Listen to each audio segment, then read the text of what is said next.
May 17, 1940. Route Nationale 43, 12 kilometers northwest of Avesnes-sur-Alpes, northern France. The French cavalry officers stopped counting at Vehicle 32, overwhelmed by the sheer volume of German armor streaming south through the Ardennes breakthrough. Captain Jean Perret, commanding a reconnaissance squadron of the 2nd Light Mechanized Division, crouched behind his AMR-35 cavalry tank and watched what military analysts would later call the most devastating mechanized assault in military history. Through binoculars, he tracked Panzer IIIs and IVs advancing in coordinated columns, their tracks churning spring mud into chocolate-colored spray. What Perret didn't know was that the lightweight reconnaissance vehicle providing his only cover, the machine French armor officers had mocked as paper wrapped around an engine, represented a doctrinal revolution that would define armored warfare for the next 80 years. The cavalry tank, a vehicle French military traditionalists insisted was obsolete before the prototype left the assembly line.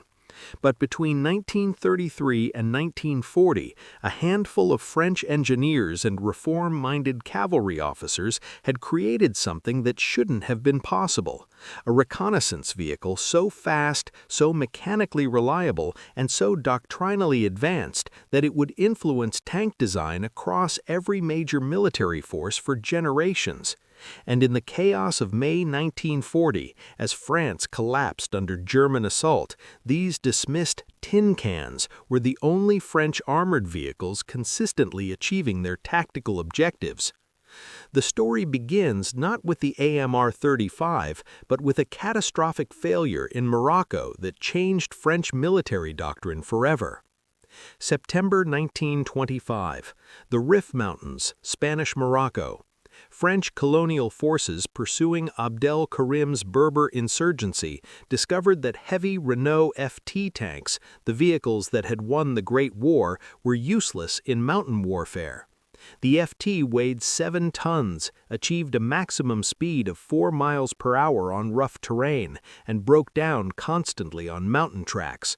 Berber cavalry, mounted on horses and using captured Spanish weapons, consistently outmaneuvered French armor.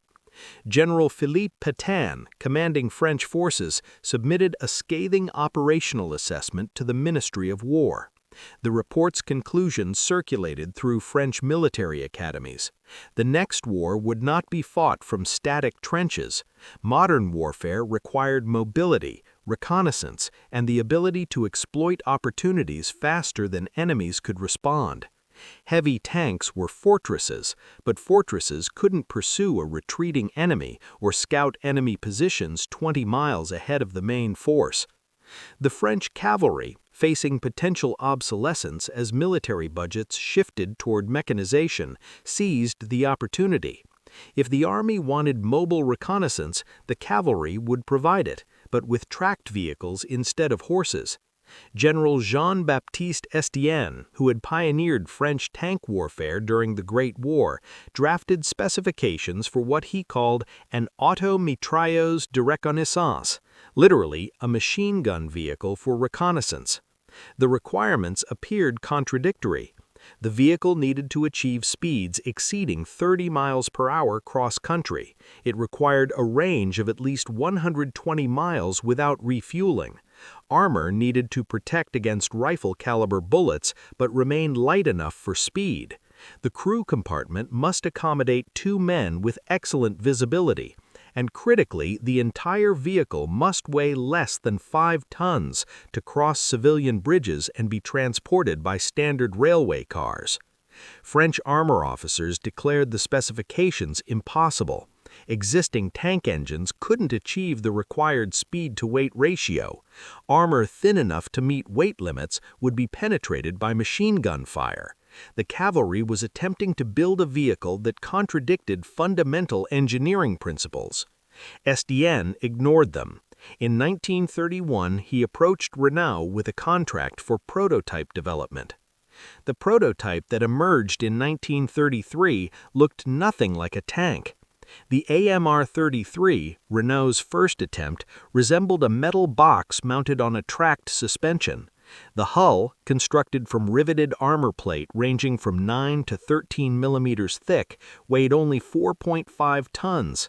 A four-cylinder Renault engine producing 84 horsepower gave the vehicle a power-to-weight ratio unprecedented in armored vehicles, nearly 19 horsepower per ton, compared to 12 for the Renault FT and 14 for contemporary German Panzers.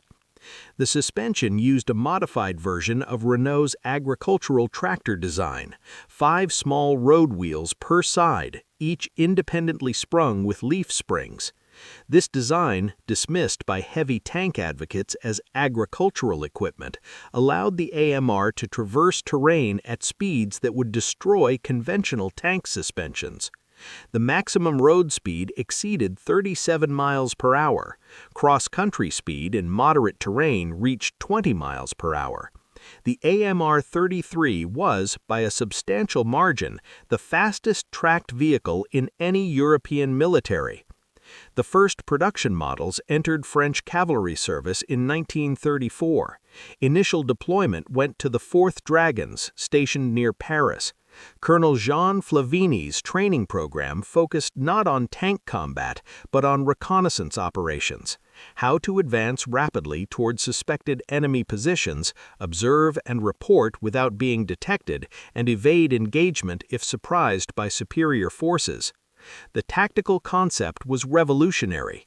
Traditional cavalry reconnaissance used patrols of 4 to 6 horsemen who would approach enemy positions carefully, observe from concealment, and report back using runners or field telephones.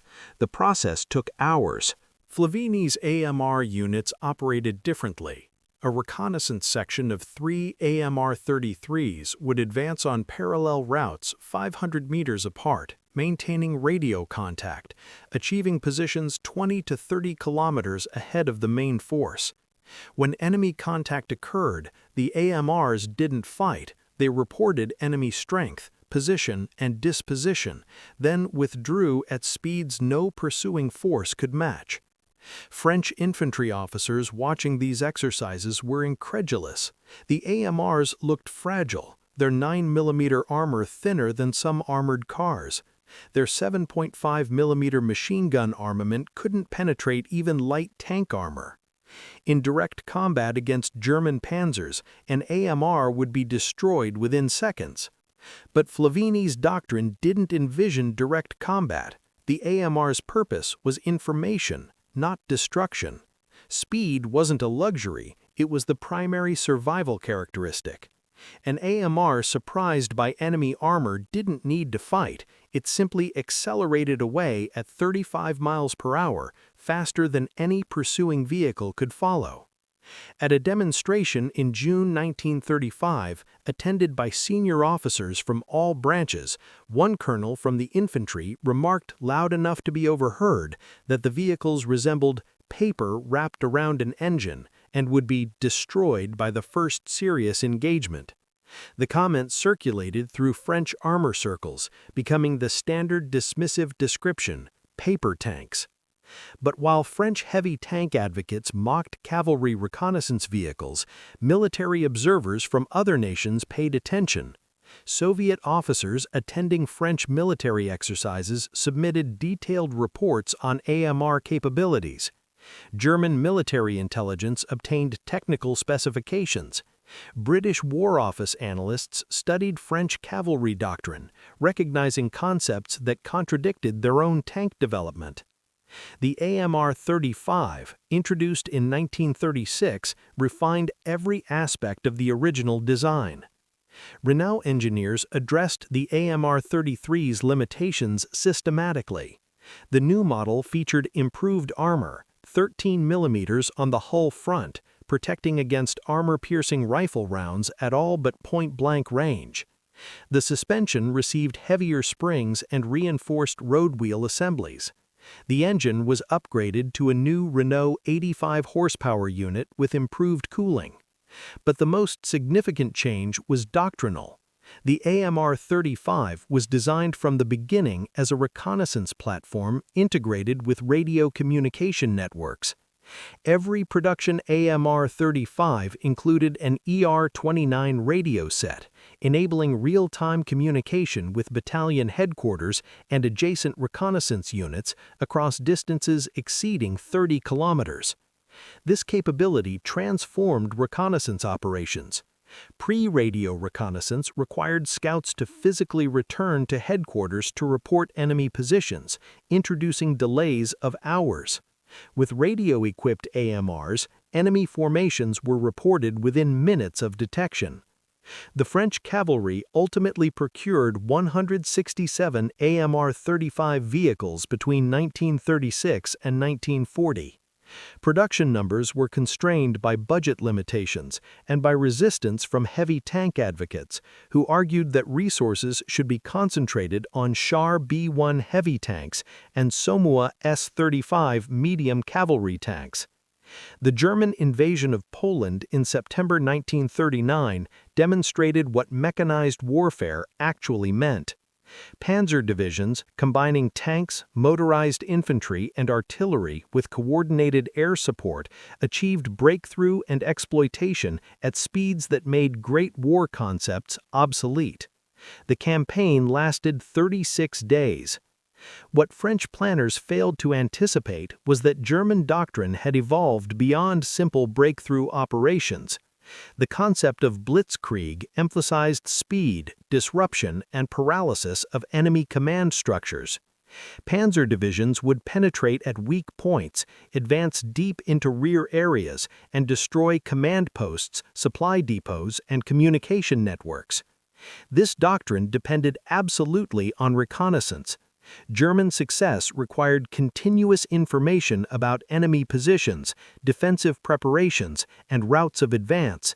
The entire concept of rapid exploitation depended on knowing where enemy forces were and, critically, where they weren't. May 10, 1940. The German invasion of France and the Low Countries began at dawn. German forces struck across a front extending from the Netherlands to Switzerland, but the main effort came through the Ardennes forest, heavily wooded terrain the French considered impassable for armored forces. 7 Panzer divisions emerged from the Ardennes on May 13, achieving the breakthrough that French planning had assumed was impossible. The French response was chaos. Reports reached headquarters from dozens of locations simultaneously, many contradictory. The fundamental problem wasn't German combat superiority. French heavy tanks were actually superior in armor and armament to most German panzers. The problem was information. French commanders didn't know where German forces were, in what strength, or moving towards which objectives. But in a few sectors, French reconnaissance units performed exactly as doctrine specified. AMR squadrons, operating ahead of French defensive positions, detected German advances hours before contact occurred, reported enemy strength and composition, and withdrew before being overrun. Captain Jean Perret, commanding an AMR-35 squadron with the 2nd Light Mechanized Division, kept a detailed operational log throughout the campaign. The entries for May 13th through 17th describe coherent reconnaissance operations even as the French command structure disintegrated. Perret's squadron advanced towards German positions, observed panzer columns, radioed detailed reports, and withdrew at high speed before German forces could engage. On May 15th, Perret's unit detected a gap between 2 German panzer divisions, reported the opportunity for counterattack, and guided French Somua S-35 medium cavalry tanks to the position. The resulting engagement destroyed elements of a German motorized infantry battalion and delayed the German advance by several hours. Other AMR units performed similarly. The 5th Light Cavalry Division used AMR reconnaissance to identify withdrawal routes and avoid German encirclement attempts. On multiple occasions, AMR scouts detected German roadblocks being established and radioed warnings in time for French columns to divert to alternate routes. But individual tactical successes couldn't overcome strategic collapse.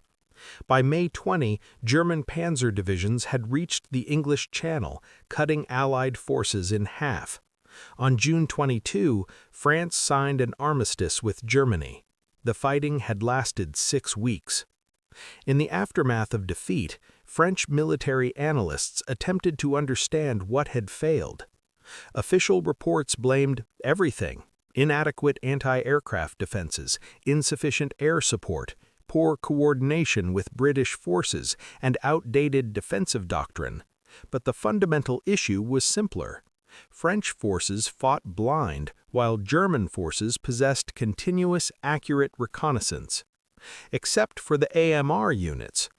Analysis of after-action reports showed that reconnaissance squadrons equipped with AMR-33 and AMR-35 vehicles consistently detected enemy advances, reported accurately, and survived combat operations.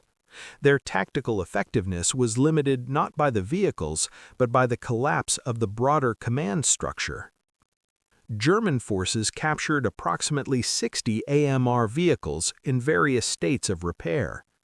Panzer officers examining the captured vehicles were impressed by their mechanical design. The suspension system, in particular, attracted attention. The independent leaf spring arrangement provided better cross-country performance than the torsion bar suspensions used in German light tanks. One evaluation report noted that the AMR represented an advanced approach to reconnaissance vehicle design that German forces should study for future development. Which they did. Post-war analysis revealed that German reconnaissance vehicle development during the early war years incorporated several design features directly influenced by captured French equipment. German doctrine for armored reconnaissance, codified in training manuals from 1941 onward, emphasized speed and survivability over firepower, the same priorities that had driven AMR design. But the more significant legacy was British. British military observers analyzing the fall of France recognized that reconnaissance failure had been as critical as air superiority or tank quality. British armored doctrine in 1940 still emphasized the cruiser tank concept, fast tanks intended for exploitation but armed and armored for combat. The British hadn't developed specialized reconnaissance vehicles. The fall of France disproved this assumption. The British War Office initiated development of what would become the Daimler Dingo scout car and later the Daimler armored car. British reconnaissance doctrine, codified in training manuals from 1942 onward, explicitly adopted the French cavalry concept. Reconnaissance units avoid combat, report enemy positions, and withdraw before engagement. The Soviet Union made similar doctrinal adjustments. Soviet armored forces in 1941, despite massive tank inventories, lacked effective reconnaissance capabilities. By 1943, Soviet forces had developed specialized reconnaissance variants of the T-70 light tank and the BA-64 armored car, both emphasizing speed and radio equipment. American armored forces reached similar conclusions after combat experience in North Africa. The M3 Stuart light tank proved ineffective in the reconnaissance role because its armor and armament made crews reluctant to disengage when they encountered enemy forces. By 1944, every American armored division included dedicated reconnaissance battalions operating under a doctrine nearly identical to French cavalry reconnaissance concepts from the 1930s. The irony was absolute. The paper tanks French officers had mocked in 1935 represented the correct doctrinal approach to mechanized reconnaissance. Not because they could fight effectively, they couldn't, but because they didn't need to. The AMR's contribution came from information, not firepower. German panzer forces won in 1940 not because their tanks were better, but because German forces possessed superior reconnaissance and communication. They knew where French forces were. French forces didn't know where German forces were. The operational advantage this provided was decisive. The AMR represented a solution to this problem that predated the German invasion by nearly a decade. If France had produced 2,000 AMR reconnaissance vehicles instead of 200, if French doctrine had fully integrated mechanized reconnaissance into all armored operations, the campaign might have unfolded differently. But institutional resistance, budget limitations, and doctrinal conservatism had prevented widespread deployment of AMR. The same French heavy tank advocates who mocked the AMR as a paper tank insisted on concentrating resources on Char B-1 production. The Char B-1 was an excellent vehicle, but excellence in heavy breakthrough tanks couldn't compensate for blindness in reconnaissance. The AMR's technical influence extended beyond doctrine. Post-war tank design, particularly in reconnaissance vehicles, incorporated lessons from the AMR's engineering. The suspension system, independently sprung road wheels providing maximum ground contact, became standard in reconnaissance vehicle design. The emphasis on mechanical simplicity and field maintenance influenced American armored vehicle development through the 1950s.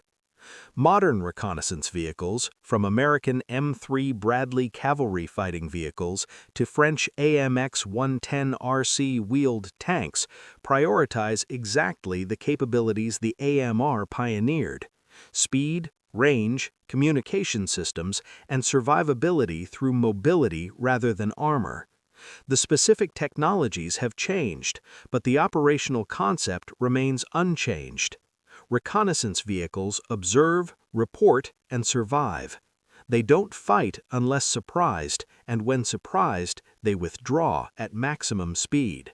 The doctrinal principle the AMR demonstrated, that information superiority determines mechanized warfare outcomes, became foundational to modern military operations. Network-centric warfare, situational awareness, sensor-to-shooter timelines, contemporary military terminology describing concepts that trace directly to lessons learned from mechanized operations in 1940. The individual officers who developed and advocated for the AMR largely didn't survive to see their vindication. General Jean-Baptiste Estienne, who drafted the original reconnaissance vehicle specifications in 1926, died in 1936. 4 years before the German invasion. He never witnessed AMR vehicles performing exactly as he had designed them to perform. Colonel Jean Flavigny, who pioneered AMR tactical employment with the 4th Dragoons, commanded French armored forces during the Battle of Sedan in May 1940. His counterattacks were frustrated by failures in coordination with infantry and artillery. Flavigny survived the campaign, but was blamed for the defeat at Sedan, court-martialed by the Vichy government, and imprisoned. He was eventually exonerated after the war, but died in 1958, his contributions to mechanized reconnaissance doctrine forgotten. Captain Jean Père escaped to Britain after the armistice. He joined Free French forces, served with distinction in North Africa and Italy, and survived the war. His detailed accounts of AMR operations provided valuable intelligence to British and American forces developing their own reconnaissance doctrine. The final AMR-35 in French service was retired in 1948. The vehicles that survived the 1940 campaign remained in service with French occupation forces in Germany and with colonial units in North Africa. By 1948, they were obsolete, worn out mechanically, outmatched by post-war reconnaissance vehicle designs, and associated with the trauma of defeat. The last operational AMR was transferred to a military museum near Saumur. The vehicle that sits in that museum represents one of the great doctrinal innovations of interwar military development. Not because it was a superior combat vehicle, it wasn't, but because it solved the correct problem. While heavy tank advocates built vehicles designed to fight the previous war, cavalry officers and innovative engineers created a reconnaissance platform designed for the war that was coming. The mockery directed at the AMR in 1935, the dismissive comments about paper tanks and tin cans, reflected a fundamental misunderstanding of what mechanized warfare would require. Combat effectiveness wouldn't be determined primarily by armor thickness or gun caliber. It would be determined by information superiority. Which side saw enemy forces first, reported accurately, and coordinated responses faster. The officers who mocked the paper tank in 1935 weren't stupid or malicious. They were trapped by institutional thinking that prioritized direct combat capability over information operations. The heavy tank doctrine they advocated worked brilliantly in the context they understood: static breakthrough operations against prepared defenses. They couldn't envision the operational tempo of 1940, where the decisive advantage came from moving and coordinating faster than enemies could respond. Except for the AMR units, they performed exactly as designed, providing the information that might have enabled effective French responses if the broader command structure had remained functional.